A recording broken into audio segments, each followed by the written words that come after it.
Good morning, everyone. Thank you for coming along to this conference. I'm going to begin this first session where we are evenly balanced between the virtual world and the real world. We have two speakers on the stage here, two speakers that'll be beamed in, there they are, from Brazil. My name is David Lubin. I'm the head of emerging markets economics at Citibank.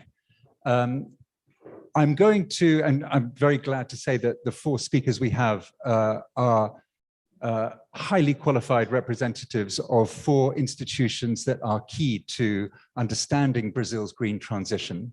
I'm going to introduce the speakers as they speak, and we're going to start from Brasilia with João Paulo Resende, who is economic advisor, special economic advisor on climate for the finance ministry. He has a more than 15 years career in different capacities, giving economic advice to different ministries in Brazil. João Paulo, the floor is yours. If you can give us a sense of the overview of Brazil's green transition, we'd be very grateful. Thank you. Right. Thank you very much, David. Just before I begin, we can't hear you, João. You can't hear me? We still can't hear you. Oh, should be perfect. Perfect. Does it work now? Yes, it's good. Thank you. All right. Thank you. Sorry about that. Yes, as I was introduced by David, I do work here at the Ministry of Finance in Brasilia with Minister Haddad, who's somewhat leading this process in Brazil, along with many other ministers who have understood the importance of this agenda. And I am one of the people working on the team that has been putting up this ecological transformation plan, which I'll try to give you a quick overview now. And I will try to do that sharing my screen. Let me just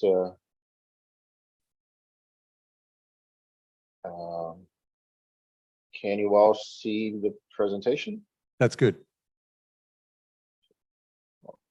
There you go. All right, so this is something that we've been working on since the beginning of this current administration in January. I've joined the team maybe 5 months ago, and some of my colleagues have already been traveling around the world, selling this idea or telling the world what we're thinking about as a strategy for not just energy transition. This is important because it's not the main issue in Brazil, but a more comprehensive economic development program, or what we're calling ecological transformation plan. I was not the one that came up with that name. The previous keynote speaker here just mentioned who comes up with those names. It wasn't me. It was already done when I got here, but apparently everyone liked it. So this is what we're sticking with for now. So the idea, yes, it's an inclusive and sustainable development to deal with the climate crisis from a Brazilian perspective. The Brazilian government, so as I have mentioned, is putting together this plan that goes beyond energy transition. It has the goal of changing the way we use land and promote economic growth in Brazil, besides energy transition. Brazil has a comparative advantage over green solutions, including lots of untapped wind and solar power, as has been previously mentioned, vast native tropical rainforests, fertile land, water, and minerals, pretty much everything you need for the transition ahead. I usually say that in 2008, we found out lots of reserves, oil reserves. So we found a large supply of a product that the whole world needed at the time.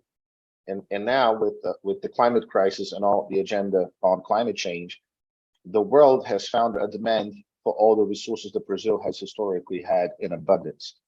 So we find ourselves in a very special position to help with the transition to a greener economy in the world. The aim here is not only to comply to our national contributions to the Paris Agreement, but to help the rest of the world do the same by developing local technology and exporting solutions. And we have been thinking this along 4 main strategies, which I will lay out for you now.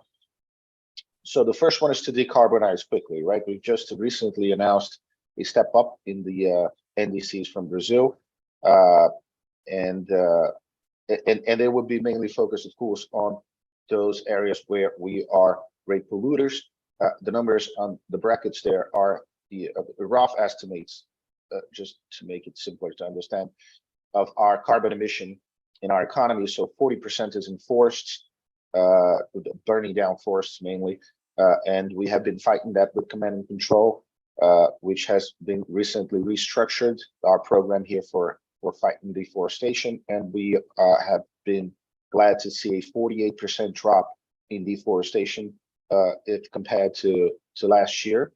In the first, if I'm not mistaken, 8 months of this year until August, there's a 48% drop in deforestation here in Brazil.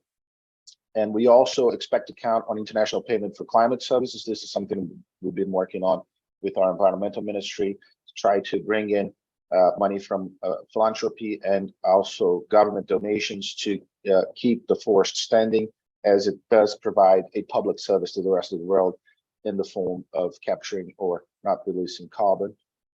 And we also have programs for the public-private partnerships for the preservation areas, mostly national forests and indigenous areas here in Brazil.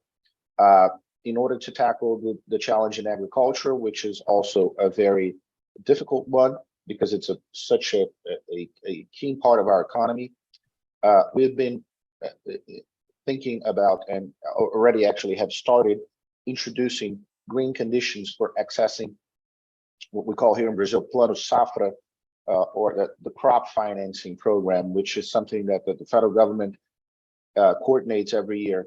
Hundreds of billions of reais, it's about $100 billion in funding for the agricultural sector for each crop, and this amount is renewed every year, and traditionally has had no major green conditions for it, but we've already introduced one this first year, and we intend to keep stepping up with the requirements in order to access those funds. Farmers and companies that work in the agribusiness will need to be more compliant with environmental legislation. And we also have a program being cooked up to restore degraded land and pasture. This is something where the private sector can actually step in with a lot more breadth than the public sector, sorry. And then, of course, we have the pollution and the emissions coming from our vehicles, which burn fossil fuels. It is one of the most advanced in terms of green fuels and renewable fuels, one of the most advanced matrix in terms of renewability, but still we have a long way to go. About 20% of our emissions come from vehicles, and we already have been updating legislation on fuel emissions and mostly the mandates to mix renewable fuels to traditional legacy fuels. There's a bill in Congress right now that's discussing this, and I believe maybe Gustavo Naciff might speak a little bit more about that because it's his area of expertise. And we also have a plan to replace all the public transportation vehicles or buses for electric fleet, which have other benefits to local communities other than just the emissions of greenhouse gases. So this is something that we are planning on financing with public money. Some of it, the funds that will be raised with the issuing of green bonds that Brazil has recently done a roadshow about, I believe, including in London. And also there's about 10% of our emissions coming from our industry, and we are setting up an emissions trading system here in Brazil with the regulations already. The bill is under Congress for analysis. It's probably getting out of the Senate House this week and perhaps going to the lower house of our Congress next week. And we have a carbon tax as part of our tax reform, with the major tax reform that we're pushing through Congress here in Brazil. One of the taxes that are foreseen there is a carbon tax, not a specific carbon tax, but an excise tax that we can set up for carbon. So this is first strategy to decarbonize quickly, do our homework, and then move on to other activities or other strategies to help the world move on in the green agenda. And the first one is exporting renewable energy, as our ministry has very well emphasized we have so much potential to provide the world with green solutions in the energy sector, not only in the energy sector, but including in the energy sector.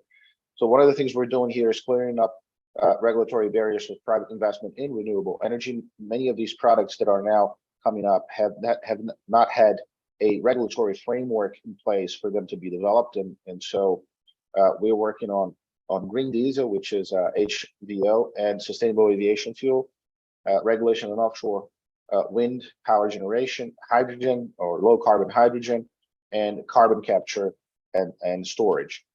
These are all pretty much already in discussion on our Congress. We are also intending to discuss the IRA subsidies with the US government, because this has been somewhat diverging investment that could be happening in Brazil or going to the US because of the extreme incentives that are being given for the production of these fuels there. So we believe it's more rational economically to do it in Brazil and then ship the fuels up north. But because of the heavy subsidies, the industry is moving that way. And so in order for our plan to work, it has to be somewhat coordinated with those efforts from the US. And we were already speaking with some of their representatives about this. And we're also requiring that companies that set up in Brazil to provide fuel for those mandates that I've just previously mentioned in the slide before this one. Our program for mandates we tend to have them associated with an export target, so that companies here can gain the international market and help provide renewable fuels for the rest of the world. This is also part of our strategy. Then there is a strategy of power shoring, which is mainly bringing industry back to Brazil, because if you produce energy in Brazil, if you produce anything in Brazil, or an iPhone that is being produced in China with coal fuel, here you can do it with basically 100%, or not so, but close to 100% renewable electricity. And our electric grid is close to 90% of renewable energy, mainly on hydroelectric power plants, and the expansion is being based on wind and mostly solar power. We understand that if we come steadily over 90% of a clean power grid, then we open up markets, especially in Europe. And so we're trying to speed up the phase out of the remaining fossil fuels that respond to those 10% of the grid that are not clean. And with that in mind, and then once we do that, any product that's produced here in Brazil, industrial products, manufacturing, can be labeled as a green product and then exported elsewhere in the world, where it's not as easily available to have a green renewable energy is not as electricity is not as easily available. And besides being a clean power shore, we're also a friendly and to some countries near shore because of our economic and political stability and relationship with the rest of the world, our neutral position in geopolitics, and so on. We're also expecting for companies to buy our government procurement to buy local, because that means that you're buying a product that has a low carbon emission. And so we have a justification for that kind of program, not based on industrial policy, but based on climate policy, or instead of importing something that is very carries on a lot of greenhouse gas emissions. Here, if you produce and buy in Brazil, then you're buying a clean product. And finally, incentives to increase the aggregate value of our exports, so that we do not only export basic commodities on the energy market, but also other products. So that's the power shoring strategy. And then finally, a green local technology. We are focusing the resources that we traditionally spend on research and development from public institutions and public funds. We are focusing them on green solutions. So the companies will not invest in anything, but they will invest in things that will come up with green solutions. So our regulatory research and development obligations, which are, if I'm not mistaken, Gustavo can correct me, but about 1 or 2% of the turnover of companies in these sectors. We are focusing those on green solutions, and we're also focusing the spending of our National Science and Technology Fund on green solutions. We're also trying to foster greater interaction between research centers and the private sector so that patents can become products. Brazil has a strong tradition of research, but a very low ability to turn that research into marketable products, and we want to work on that to make sure that whatever we spend on research turns out to be, in fact, green solutions for Brazil and for the rest of the world, and of course, investing in the human resources that are needed for this green transition. So this pretty much gives you a general overview of our plan and how it's set up. Of course, I could go on and on talking about this, and then I don't have so much time, but I would like to end with this final slide about the opportunities for private investment in Brazil, which I believe is perhaps one of the most interesting topics here for this conference. And so I try to lay some of the things that I mentioned before, just try to lay out them in a way that you can see where private money could go in. And I believe that you could buy green bonds, which will be issued shortly, for direct investment in clean energy projects, be it to supply for the Brazilian economy or to export. Also for direct investment in power shoring for manufacturing goods, foreign direct investment for buy local public procurement, financing carbon credit projects in our emission trading system, financing the restoration of degraded land and pasture, those public-private partnerships preservation areas, there's private companies that could raise funds internationally, and finally, helping out with the effort to set up funds to pay for the environmental or climate services provided by keeping the forest standing. Either philanthropy or even some business may find interest in that activity. So with that, I will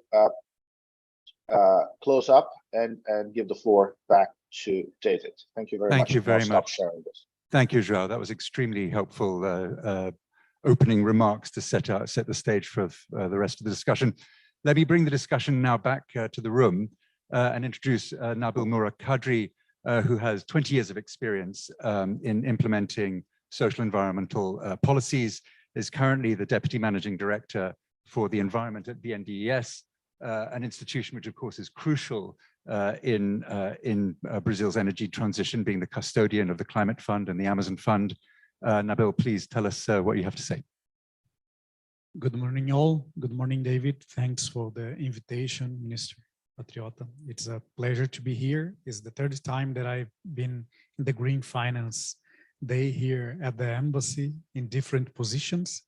And it's the first time that I will be speaking here in the stage for the audience.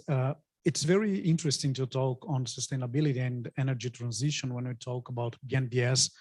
And after the speech of João, because we are a development bank, a national development bank, a 70-year-old development bank in Brazil. And a special characteristic of the development bank is that we make the linkage between the public policies and the private sector. Although many other important things that we do, financing, doing credits, equity, and different sources of financial instruments. But, and why it is important? Because after João presented all the transition, the ecological transformation plan, for sure we'll be supporting it. But why I said it's difficult to talk on sustainability when we talk about BNDES? We are talking about 3 decades of history. We were the first bank in Brazil to create an environmental division in the late 80s, even before the Rio 92. Since then, we worked in 3 big axes. So during these 3 decades, I will talk only about a few things on each axis because I will stay here a long time talking on all the things that we've been done. But the first thing is related to strategy and policies. We used to have a very strong governance inside the bank on sustainability, as I said, since the late 80s, to have new improvements on our policies. The Brazilian Central Bank is a very strong regulator in Brazil with many different regulations on sustainability. But even before the central bank promoted the structural policy for social and environmental responsibility policies in the banks, we launched our internal one 5 years before the central bank regulated it for all the sectors. But another thing that I want to mention is that we are talking a lot of, oh, Adam, nice to see you, about coal and all the transition in energy. But since 2016, we stopped financing all the coal activities in Brazil. So we are talking about more than 7 years with stopping financing coal, producing, the mining, all the things related to coal. When we talk on strategies and policies, and another thing that it's very interesting is that for the last 10 years, we used to have the low interest rates for the more positive climate projects. So we've been financing in the lowest rates all the projects that are positive for climate, positive in a good sense. Since 2010, 2011, we changed all our policy rules inside the bank to give the lowest interest rate for this kind of projects. The second axis, I said, strategy and policies. The second one is very interesting for us, is related to products, financial instruments. And this is, we are really proud of this axis because we are very innovative on this one in the Brazilian bank market or financial market. We did the first issue of a green bond in the Brazil market in 2016. After it, many other institutions made green bonds. We came here to London for the roadshow. By that time, I was here too. And it was very interesting because we tried to issue $500 million bond, and the demand was $5 billion, and we subscribed 1 billion. So it was very, very interesting because the scale was multiplied by 10. The green bond was one important thing to mention, but the Amazon Fund is another one. It's a 15-year-old fund created by the Brazilian government. It's still the biggest red fund in the world. And it's important because now the UK is joining this big initiative with Norway and Germany and Brazil. As we said, a red fund is based on results due to the reduction of deforestation. We have a window to fundraise more than $20 billion for the results that we achieved in the last 2 decades. And UK are supporting it with £80 million is the pledge that the UK government did. And another one is the National Climate Fund. The National Climate Fund is very linked with the energy transition because these funds came from the revenues from the oil extraction, and all of these resources are used for credit loans for low carbon economy transformation. So we've been financing many biofuels, industries, urban electricity for urban mobility. It's a very interesting issue in Brazil. We are working a lot to find solutions to finance it, and to end this part of the products and innovations. As the ministry said here, one of the things that we are working a lot is trying to understand how to mobilize resources from the private to the sustainable agenda. And we did 2 very interesting things that truly surprised us in the last years. We did a very big project on match fund with public resources and private resources for forest restoration. And what is a surprise? We supposed to fundraise with partners, private partners, around $200 million in 2 years. We did it in 6 months. It was very fast. And we had more than 17 partners donating for this experience, and we do one real from BNDES and $1 from the partners looking to this result on restoration. And another one is related to blended finance. We launched a public call to find new solutions in hybrid instruments for sustainable development. And we selected 3 thematics: forest, urban development, and circular economy. And the surprise again, we put 90 million reais, non-refundable funds, to find the solutions, and the demand was 10 times this. It's almost 1 billion reais. So we know that the solutions are there. They need the opportunity to be shown. So it's very, very interesting because of the subjects that we selected and the amount that we movement on this strategy. And to end my first round speech, the third axis is related to transparency and report.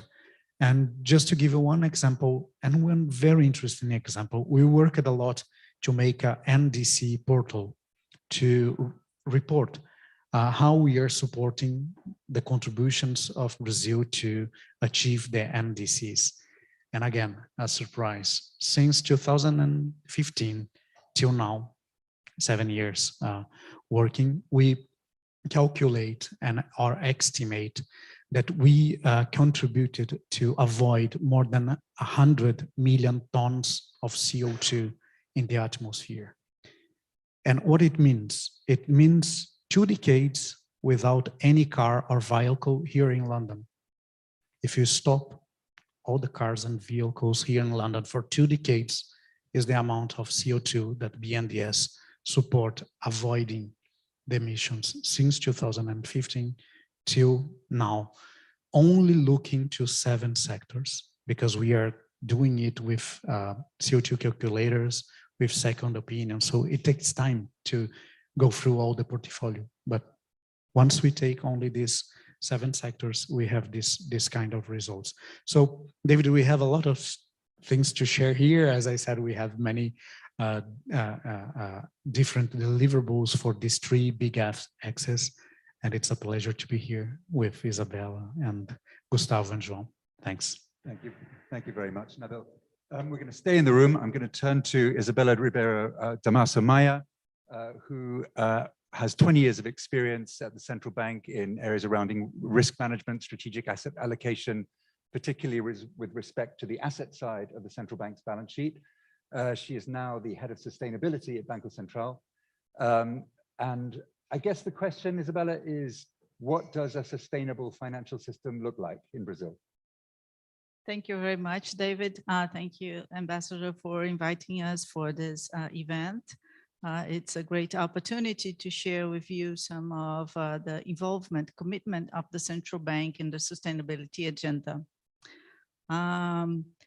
The Central Bank of Brazil has what we call a strategic work agenda, which is a very important instrument for communicating with the society and with stakeholders about our priorities that goes beyond the usual priorities of a central bank on monetary policy and financial stability. And this working agenda used to have 4 pillars in the past, and in 2020 we added the 5th pillar, which is sustainability. So just, but no means this is not a new topic for the Central Bank of Brazil. In fact, as we have been mentioning here in case of Brazil and BNDES, sustainability has been one of the priority of the banks for many years. For you to have an idea, the first regulation we had on this topic was back in 2008. When we demanded the financial institutions to have tight requirements when providing loans for the Amazon beyond.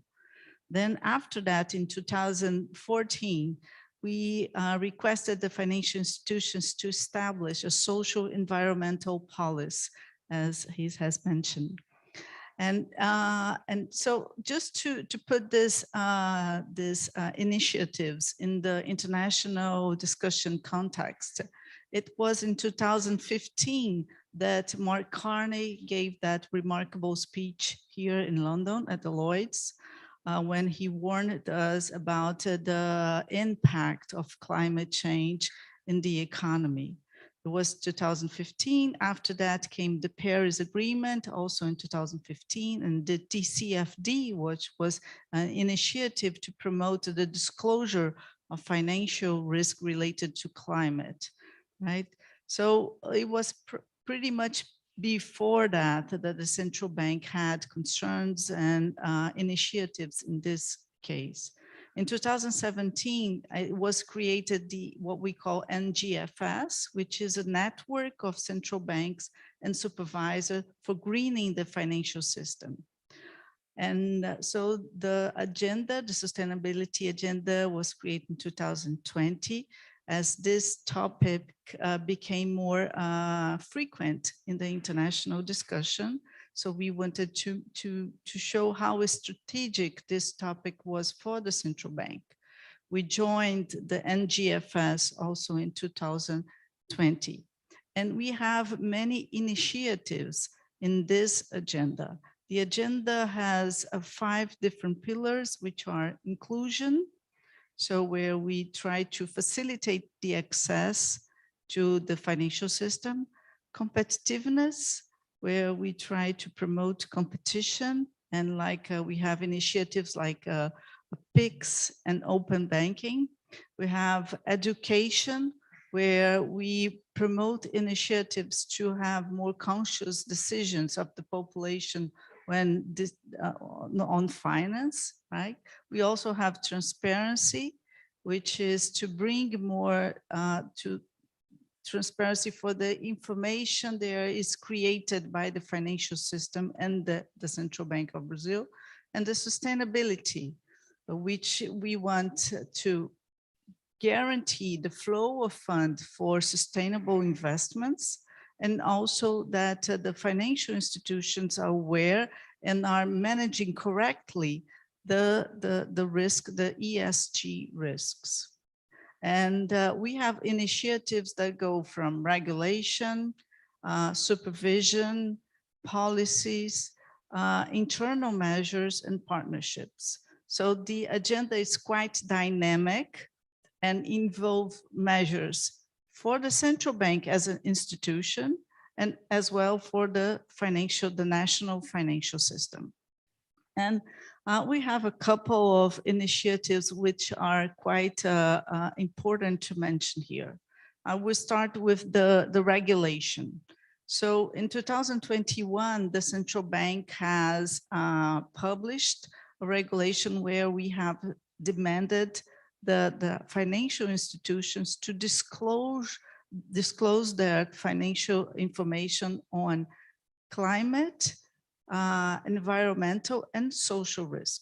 So it's based on what we call the TCFD recommendation, right? But it goes beyond that, because besides climate, we also demand for environmental and social aspects. We were one of the first central banks that established these disclosures to be mandatory. It was all just a recommendation, but since then, in Brazil, it's mandatory. And the bank has just started this year to disclose this kind of information. So also we have introduced this risk management into the integrated risk management of the financial institutions. Prior to that, it was not aligned to the international community using physical risks and transition risks. So we have adapted that. Another initiative relates to rural credit. You know that agriculture is a very important subject for Brazil, and the Central Bank of Brazil is responsible for monitoring and supervising the rural credit in Brazil. So the rural credit is responsible for around 10% of all loans there is provided in Brazil. And since we created what we call the Sustainable Bureau for Rural Credit. And what does that mean? The rules, environmental rules, are established by the government, were already there, but our role was to enforce, to strengthen the compliance of those rules. They are very robust rules. But in order to strengthen the compliance of those rules, we are establishing partnerships with different entities of the government in order to access database and collect information. So whenever a financial institution is providing a loan for a landowner, for a producer, they have to introduce that information of that loan into the system, and we automatically check if this landowner is compliant with the environmental and social rules. So if it's not, the transaction is blocked from the beginning. So this is a very important initiative. It's ongoing. We are step by step introducing new access to the database, but we are already blocking transactions that are not compliant with the environmental rules. So just a flavor of some initiatives of the bank that we have been put in place with that, and how committed the central bank is with this agenda. So I turn it back to you, David. Thank you so much. Thank you very much, Isabella. That's very helpful. We're going to go back online to Brasilia. I'm happy to introduce Gustavo Naciff de Andrade, who is the Deputy Head of Energy Economics at EPE, the Energy Research Office, a public company that's linked to the Ministry of Mines and Energy. Gustavo, the floor is yours. Hello, good morning all. It's a pleasure to be here. And I am the last finance guy here in the panel, so I will talk a little bit about the energy sector in Brazil and make some considerations. It is important to note that Brazil is an economy and a market that has scale. Yeah. Brazil is the largest economy in Latin America and has the 5th largest population in the world, so it's a market with scale. But when it comes to the energy sector specifically, Brazil is a leading country when it comes to renewables. As it was mentioned before, our energy matrix is like 48% renewable, and just to give you some numbers to compare, the world average of renewable in the energy matrix is 14. So we are in a good start position in that way. And most of this renewability of our matrix comes from biomass, comes from hydro, also from wind and solar, and this is something important to note. Also, it is important to note that if we take a look, for example, in the industry sector, its consumption is 62% renewable. That is a really high share. If we take a look in transport, it's like 21% renewable. And of course, ethanol and biofuels in a general way has a very important role in this sector. And if we want to take a look at the buildings and households, then it's like 17% renewable, the energy consumption. But when we take a look deeper in the power sector, then it's even more impressive. Taking the numbers of 2022, our electricity matrix is like 80% renewable. And if we take just the grid, that the national grid, then it's like 90% renewable. That is a really impressive number. And it is mainly supported by hydro. 63% of our energy comes from hydro. And then we have an impressive participation of wind, natural gas, and also biomass and solar too in this. And we recently reached the milestone of 30 gigawatts of installed capacity of distributed generation, mainly solar too, but it's a milestone that we have here. And when we talk about energy in Brazil, we have also to recognize that Brazil is rich in a variety of resources. Yes, we have the pre-salt resources in terms of oil and gas. We have huge and high quality wind power potential, and yet on untapped potential in offshore winds. We have uranium for nuclear, for example. Brazil is the fourth largest agricultural production in the world, so we have a really good potential too in the bioenergy sector.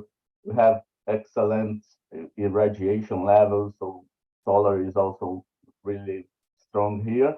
And Brazil is the second largest hydropower producer in the world. So we have plenty of resources, and at this point, it is important to know that so Brazil has a good starting point, but sure, with this climate crisis and all these energy transition issues, this is not enough. So we have to do a lot more to develop and to contribute as a country to the process of energy transition. And the government, the new government, is doing a series of action to align this good start position with a leading position in the future. So I will mention some of these actions that are being developed here in Brazil. We have the Growth Acceleration Program Investments Plan that is a program that was announced last month, I think, and there is one of his axes that is related to energy transition and security, and there is like 15 billion announced in energy generation projects, mainly wind and solar projects. There is another line that is related to energy transmission, and the energy transmission is really important to us to be able to integrate all these new renewables projects in the country, and it is like the $17 billion of announced projects. We have also a line related to Light for All, that is the program that seeks universal service in the energy sector here in Brazil. We in this we have energy efficiency also investments, and also low carbon fuels also investments announced in this program. Another important issue that is happening here in Brazil is, like last week, the government sent to the Congress the draft law of the fuel of the future, which has important milestones for the fuel sector in Brazil. It establishes the National Program of Sustainable Aviation Fuel, and has some targets to airline operators to reduce its emissions until 2037, 10% until 2027. It has also a national green diesel program that aims to reduce the dependence that Brazil has on imports of diesel. It has some milestones related to ethanol, and it is raising the minimum and the maximum limits for blending ethanol in gasoline. So the proposal is that the minimum will be 22% of ethanol, and the maximum will be 30%. That is a really high share also that Brazil is doing. It has some actions related to regulation of synthetic fuels, and also with carbon capture and geological storage of carbon capture. Another important policy that is currently being developed in Brazil is related to the National Hydrogen Program, and it its programs defines the hydrogen strategy for the country with 3 main milestones. The first one is to have pilots of low carbon hydrogen projects in all the regions of Brazil, not only in specific regions, to help to develop the hydrogen industry here in Brazil. It has the ambition to, in 2030, Brazil be considered the most competitive producer of hydrogen in the world. And in 2035, the consolidation of low carbon hydrogen hubs in Brazil, to have low carbon hydrogen hubs. And it has other issues there also. For example, ambitious raise in the investments of RD&D in hydrogen sector.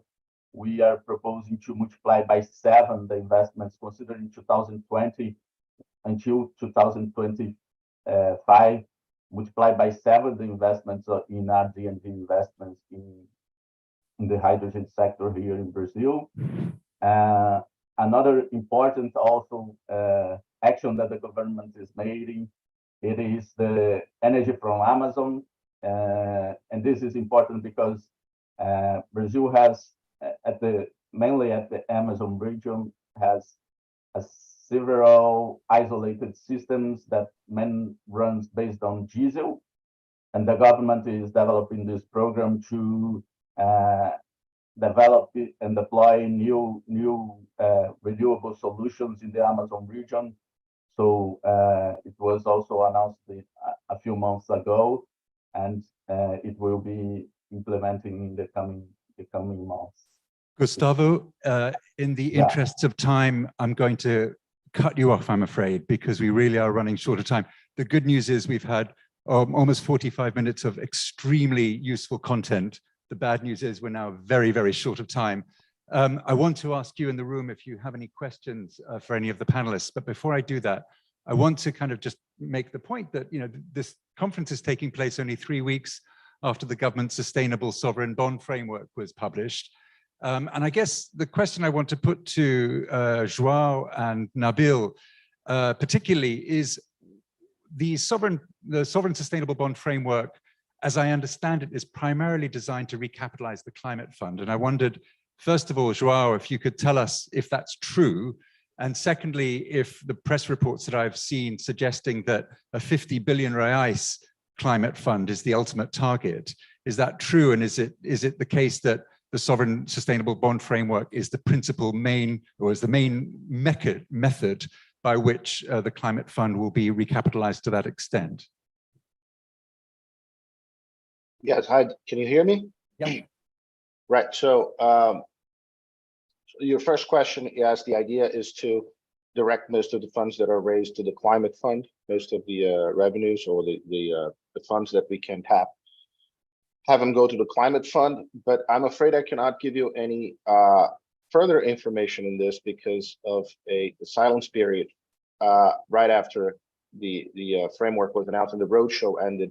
I was instructed by the people at our Treasury Department that we cannot go into more details about these sustainable bonds until they are actually issued. So I will apologize, David, but the amounts are also sensitive information, so we cannot, and the timing also, of course. Understood. Because, yeah. And Nabil, the use of proceeds, or the way in which the climate fund is going to be deployed, how are the marginal additions to the climate fund going to be deployed? David, it's interesting to notice that the climate fund was created in 2009 as an effort of Brazil during the COP of Copenhagen. During that negotiations, Brazil decided to make a national climate policy, and inside this law, Brazil created the National Climate Fund that is managed by BNDES and the loans, and the non-refundable funds by the Ministry of Environment. And your question is good because as we are a development bank, there is a thing that we really do believe, and we really do believe when we manage the resources of the climate fund. not every solution that delivers us the carbon neutrality is neutral when we talk about reducing inequalities. And when we talk about Brazil and the climate agenda in Brazil and the use of the resources of the National Climate Fund, we must see the solutions that will help us to diminish all the inequalities that we have. And when I say all, is the income inequalities, regional inequalities, racial inequalities, gender inequalities. So once we have this management of the National Climate Fund, we have a board, the steering committee board that decides the rules. And this steering committee is really diverse. We have ministries, we have local communities, we have people from the forest, we have people from the governments, the municipalities, trying to follow all the reports that we do and the disbursements that we do, and to approve the annual use of proceeds. This use of proceeds are public, is in our website. The last meeting was in August. We were there with the Minister of Environment and the President of the bank, approving this new strategy agenda for the next years. And I can say that mostly will be financing and supporting, as I said, all the strategies to decarbonize or still invest in the decarbonization of the economy. And again, trying to find the solutions that reduce inequalities and produce more income for the local population. Thank you very much. In the -3 minutes that we have left, I just want to ask if anybody in the floor here has any questions for any of the panelists. Don't be shy by my time pressure. Push back against me. No, well, thank you very much to all four of you. It's been an extremely useful session and a good way to get the rest of the conference going. Thank you very much indeed. Thank you.